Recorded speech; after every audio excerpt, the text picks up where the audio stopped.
Bienvenue dans la sagesse du sage. Nous allons vous enseigner aujourd'hui sur l'un des indices de la sagesse. L'un des indices de la sagesse, c'est la capacité à garder les secrets. Si vous ne pouvez pas vous-même garder vos propres secrets, cela veut dire que vous n'êtes pas sage.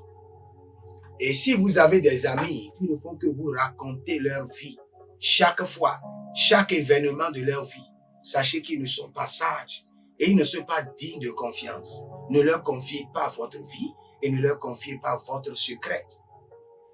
Lisons ce verset rapidement dans 1 Samuel chapitre 10, le verset 16.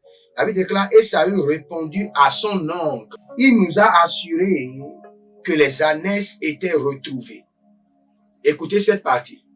Et il ne lui dit rien de la royauté dont avait parlé Samuel. Donc, il y a des choses que vous pouvez communiquer avec les gens, mais il y a des choses qu'il faut cacher. Lorsqu'il y a un problème et vous avez la solution, vous pouvez en parler de la solution, mais ne parlez pas des moyens qui sous-tendent cette solution. Soyez un homme de mystère. Nous sommes dans un monde affreux. Nous sommes dans un monde cruel. Et la cruauté de ce monde n'a pas de limite. Mais vous pouvez limiter vos batailles en gardant votre bouche. Vous pouvez diminuer vos batailles en étant un homme de secret, un homme de mystère. Ne dites pas tout, même à votre frère, même à votre soeur. Et je vous dirai ceci, qui semble un peu anormal, mais c'est une réalité. Même dans les foyers, les femmes doivent apprendre à garder leur bouche. Dans les fiançages, nos jeunes filles doivent apprendre à garder leur bouche. Vous trouvez un homme et vous commencez par lui raconter les hommes qui étaient venus dans votre vie, la manière dont vous avez vécu avec ces hommes, la manière dont vous faisiez l'amour avec ces hommes.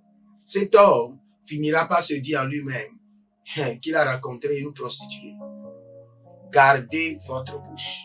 Soyez des hommes de mystère, des hommes de secret. Écoutez-moi, les deux royaumes qui gouvernent ce monde sont des royaumes de mystère.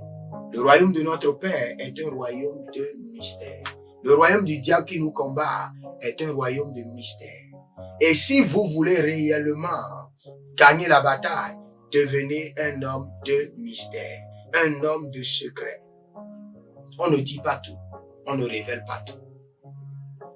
Votre vie est très précieuse. Et si vous voulez qu'elle prospère, elle doit être fertilisée par des mystères, par des secrets. Toute nation est basée sur des mystères. Tout foyer est basé sur des secrets.